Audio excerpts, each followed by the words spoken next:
To understand why the Philippines would be so critical in a Taiwan conflict, we only need to look at a map. Our country is not just a bystander, we are a key piece of the geopolitical chessboard. The Luzon Strait, the body of water that separates our main island of Luzon from Taiwan, is one of the most strategic waterways in the world. It is the gateway between the Pacific Ocean and the South China Sea. For China's navy to break out and project power into the wider Pacific, it must pass through this strait. For the United States and its allies to contain the Chinese Navy and support Taiwan, they must control this very same waterway. Our location makes us the southern gatekeeper to the entire conflict zone. This strategic importance is formalized through our long-standing treaties. The 1951 Mutual Defense Treaty with the United States is the cornerstone of our alliance. It states that both nations will come to each other's aid in the event of an armed attack.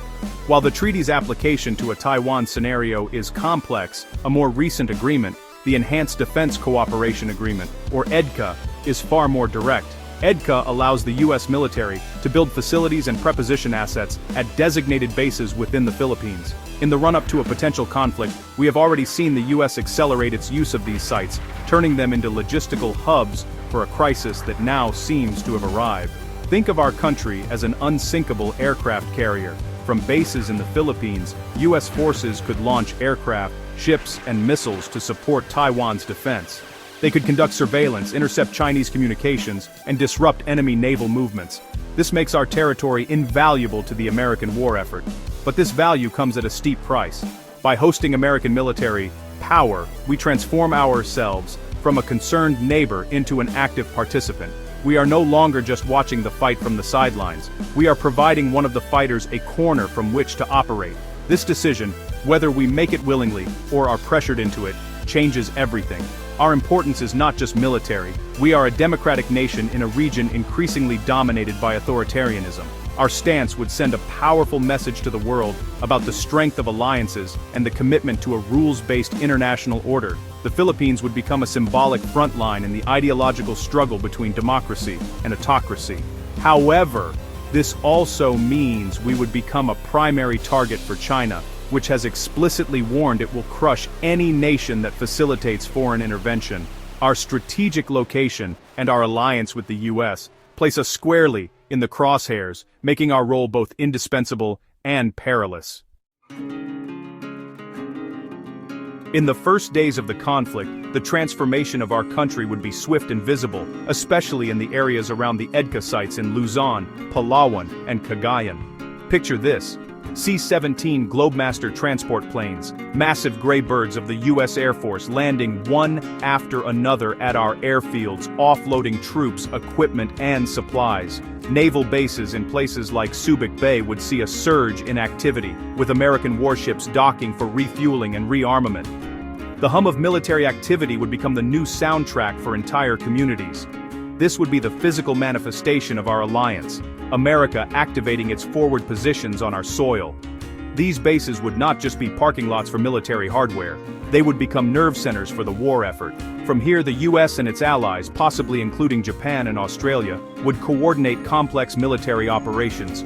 We would see the deployment of advanced missile systems, like the Typhoon and HIMARS launchers, which have been rehearsed in joint exercises like Keen Sword 2025. These mobile systems are capable of striking targets on land and at sea, effectively creating a blockade to prevent Chinese naval forces from moving south through the Luzon Strait.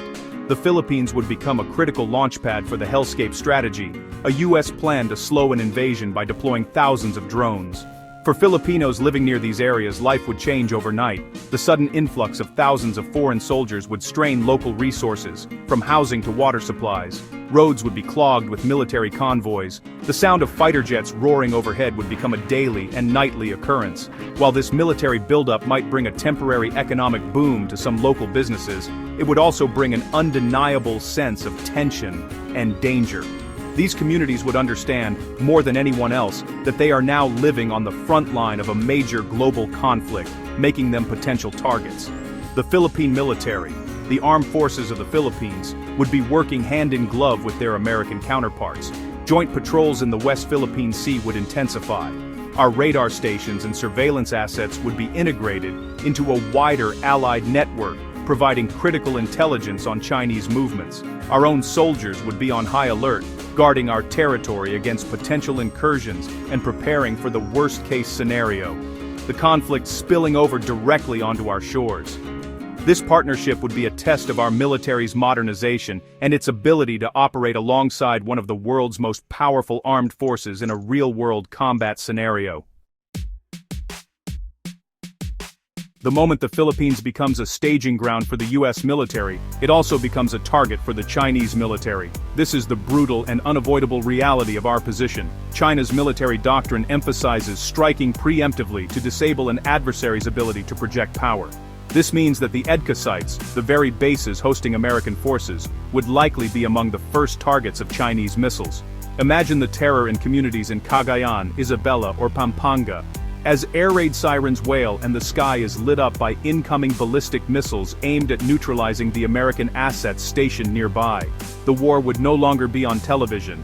It would be in our backyard. The danger is not limited to missile strikes. The conflict would almost certainly spill into the West Philippine Sea, an area already fraught with tension. Chinese and American naval groups could engage in direct combat in waters that we claim as our own. A stray missile, a damaged warship drifting into our territory, or a downed aircraft could easily drag our own forces into a direct confrontation. The gray zone tactics we currently see, the water cannons and the blocking maneuvers, would be replaced by live fire.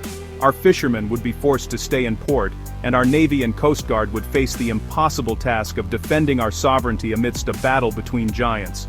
Beyond bombs and missiles, we would face a silent and invisible form of attack, cyber warfare. China is known to have sophisticated cyber capabilities. They could launch massive attacks against our critical infrastructure. Imagine a scenario where our power grid is shut down, our banking systems are frozen, our communication networks collapse, and government websites are defaced or disabled. This would be a coordinated effort to sow chaos, cripple our ability to support the US and demoralize our population. This form of modern warfare could cause as much, if not more, disruption to daily life as a physical attack, creating widespread panic and confusion. Furthermore, there is the risk of a naval blockade. To prevent the Philippines from being used as a resupply point, China might attempt to blockade our major ports or interdict shipping in the waters around our archipelago. This would not only affect military supplies, but also our commercial trade. Ships carrying food, fuel, medicine, and raw materials for our factories could be prevented from reaching our shores. This economic strangulation would be a powerful weapon, designed to pressure our government and our people into abandoning support for the US-led coalition. The physical risks of war would be compounded by a slow, creeping economic paralysis that would affect every single Filipino. The first casualty of war is often the economy, and for the Philippines the impact would be immediate and devastating. Our nation is deeply integrated into the global supply chain, a chain that would be shattered by a conflict in the Taiwan Strait. Taiwan is a global powerhouse in the production of semiconductors, the tiny chips that power everything from our smartphones and laptops to our cars and medical equipment. A war would bring this production to a grinding halt. The prices of electronics would skyrocket, and industries that rely on these components would be forced to shut down, leading to massive job losses in our manufacturing sector. Trade with our largest partners would be severely disrupted. China, Taiwan, Japan, and South Korea are all major trading partners for the Philippines. The shipping lanes in the South China Sea, through which a huge portion of global trade passes, would become war zones. Container ships would be rerouted or remain in port, fearing attack. This means the flow of both our exports, like bananas and electronic parts, and our imports, like oil and machinery, would slow to a trickle. The result? Gas stations could run out of fuel, grocery store shelves could become empty, and the cost of basic necessities would soar, hitting the poorest Filipino families the most. The economic shockwaves would ripple through every part of our society. The tourism industry, a vital source of income for many communities, would collapse as international travel is deemed too dangerous. Foreign investment, which our economy depends on for growth and job creation, would dry up as investors flee the instability of the region. The Philippine peso would likely plummet in value, making everything we import even more expensive and wiping out savings. For the average Filipino, this means their salary would buy less, their job would be less secure, and their future would become frighteningly uncertain. This economic crisis would also create a social crisis. Widespread unemployment and soaring inflation could lead to social unrest and political instability. The government would be forced to implement austerity measures, potentially cutting budgets for education, healthcare, and social services to fund the war effort and manage the economic fallout. Life as we know it would be fundamentally altered. The daily struggle for many Filipinos would transform from making ends meet to simply surviving. It's a grim picture, but it highlights how a distant conflict can have profound and personal consequences for all of us. In any discussion of a Taiwan conflict, we must talk about the human element that hits closest to home, our overseas Filipino workers, or OFWs. There are over 150,000 Filipinos living and working in Taiwan. They are our family members, friends and neighbors who have gone abroad to provide a better life for their loved ones back home. In the event of an invasion, they would be trapped in a war zone. Their safety would become our nation's #1 priority, and their evacuation would be a logistical nightmare of epic proportions.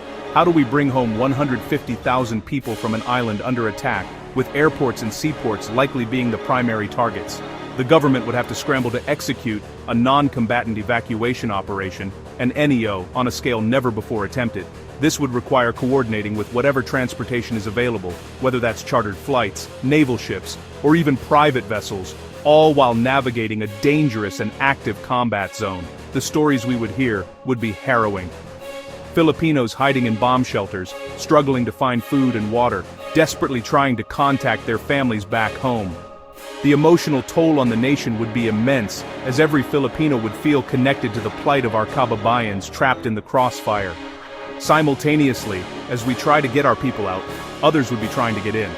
The Philippines, particularly our northern provinces like Batanes and Cagayan, would become the most logical destination for refugees fleeing Taiwan. These would not just be Taiwanese citizens, but also other foreign workers seeking safety. Our local governments in the north, already dealing with their own security risks, would be overwhelmed by a sudden influx of displaced people. Where would we house them? How would we provide them with food, water, and medical care? A humanitarian crisis would unfold on our northern shores, testing our compassion and our capacity to the limit. This dual crisis, evacuating our own citizens while receiving refugees, would place an unimaginable strain on our country's resources. Our Navy and Coast Guard would be stretched thin, torn between defending our waters, assisting the military effort, and conducting humanitarian missions. The national budget would be battered by the cost of these massive operations. The OFW crisis would become a powerful and emotional issue, dominating news headlines and political discourse. The fate of our kababayans in Taiwan would serve as a constant painful reminder of the human cost of this devastating conflict. Long before the first missile is fired, another war would already be raging, the war for our hearts and minds. In the age of social media, information is a weapon, and the Philippines would be a key battlefield. China would likely launch a massive and sophisticated disinformation campaign, aimed at turning Filipinos against our alliance with the United States. We would see a flood of fake news, manipulated videos, and troll farm narratives designed to spread fear and division. Messages like, "This is not our war. America is only using us," and siding with the US will lead to our destruction would be amplified across Facebook, TikTok, and X. This propaganda would prey on our legitimate fears and historical grievances. It would seek to undermine trust in our government, in our military, and in our allies. Imagine seeing deepfake videos of Filipino leaders seemingly making traitorous statements, or fabricated news reports of American soldiers committing crimes. Ansor for nur, sansoren forins, sordi stoin solar der sowile. The goal would be to create chaos and confusion, making it difficult for citizens to know what is real and who to trust. This would polarize our society, pitting pro-US and pro-China factions against each other, not just in online debates, but potentially in street protests and political clashes. Our political landscape would become a minefield. The immense pressure of the conflict would expose and deepen the existing fault lines in our society. Politicians would be forced to take a side, and their stance on the war would define their careers. Some would advocate for strict neutrality, arguing that we should stay out of the conflict at all costs to save ourselves. Others would call for a full-throated commitment to our alliance with the US, arguing that failing to do so would be a betrayal of our treaty obligations and an invitation for future Chinese aggression. The debate would be fierce, emotional, and deeply divisive. This internal division would be China's strategic goal. A Philippines that is politically fractured and socially unstable is a Philippines that cannot effectively support the American war effort. The conflict would not just be fought by soldiers with guns, but by every citizen with a smartphone. It would test our ability to discern fact from fiction, to engage in respectful debate, and to remain united as a nation in the face of an existential threat. The battle for public opinion would be as critical as any battle fought at sea or in the air, and its outcome could determine the course of our nation's response. For the President of the Philippines and their administration, a China-Taiwan war would present a series of impossible choices. The central dilemma would be how to navigate our commitments to the United States under the Mutual Defense Treaty and EDGA without provoking a devastating retaliatory strike from China. Fully honoring the alliance and allowing unrestricted U.S. access to our bases would make us a key partner in Taiwan's defense, but it would also paint a giant target on our back. China's warnings would be ringing in their ears, forcing them to weigh the benefits of the alliance against the survival of our people and infrastructure. Conversely, attempting to declare neutrality and denying the U.S. access to our bases would have its own severe consequences. It would effectively shatter our alliance with the United States, an alliance that has been the bedrock of our national defense for over 70 years. We would be seen as an unreliable partner, and we could not expect American help in the future, especially in our own disputes in the West Philippine Sea. A neutral stance might not even guarantee our safety, as China could still perceive our strategic location as a latent threat and seek to neutralize it anyway. It's a classic damned if you do, damned if you don't scenario. The government would be walking a diplomatic tightrope. Leaders would likely engage in frantic high-stakes diplomacy, trying to de-escalate the conflict while simultaneously preparing for the worst. They would be on the phone with Washington, Beijing, and other Southeast Asian capitals, trying to find a peaceful off-ramp that likely doesn't exist. Domestically, they would have to manage a divided public, a panicked economy, and a looming humanitarian crisis. Every decision would be scrutinized, and every statement could have life-or-death implications. The pressure on our leaders would be unimaginable. Perhaps the most likely path would be a carefully calibrated, ambiguous one.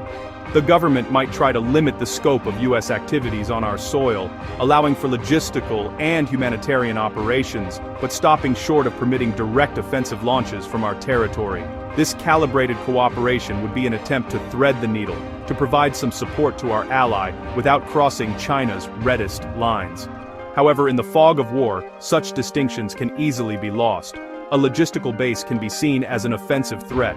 This middle path would be fraught with peril, risking angering both superpowers at the same time. The choices are all bad. It's just a matter of choosing the least catastrophic one.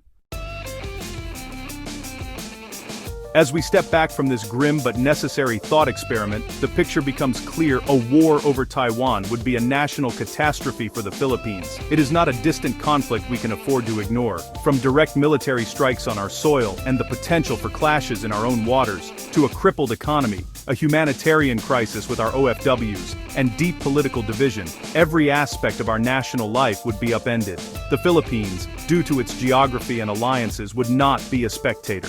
We would be on the field, dangerously close to the heart of the fight. The purpose of this exercise is not to cause panic, but to foster awareness and preparedness. As a nation, we must soberly assess these risks. Our government needs to have clear, well-rehearsed contingency plans for everything, for mass evacuations of our northern communities, for the repatriation of over 150,000 OFWs from Taiwan, for managing a potential refugee crisis, for securing our critical infrastructure against cyber attacks, and for ensuring the continuity of food, water, and energy supplies. These are not plans that can be drafted when the crisis is already upon us. They must be in place now. As citizens, our role is just as important. We need to become more resilient and discerning consumers of information, inoculating ourselves against the foreign disinformation campaigns that are surely to come. We must understand the stakes of our alliances and have a mature, nationwide conversation about the role we want our country to play in the region. Should we strengthen our ties with the US? Should we seek a more independent path? These are questions we must all consider because the answer will shape our collective future. We need to urge our leaders to prioritize national resilience, from modernizing our military to strengthening our economy. The world is entering a period of great uncertainty, and the shadow of conflict in our region is growing longer. While we all pray for peace, hope is not a strategy. Understanding the potential consequences of a Taiwan conflict is the first step toward preparing for it. It forces us to ask hard questions and demand concrete answers. For the Philippines, being prepared means strengthening our defenses, solidifying our plans, and most importantly, uniting as a people. Our greatest strength in the face of any storm has always been our resilience and our spirit of Bayanihan. In the uncertain future that lies ahead, we will need that spirit more than ever.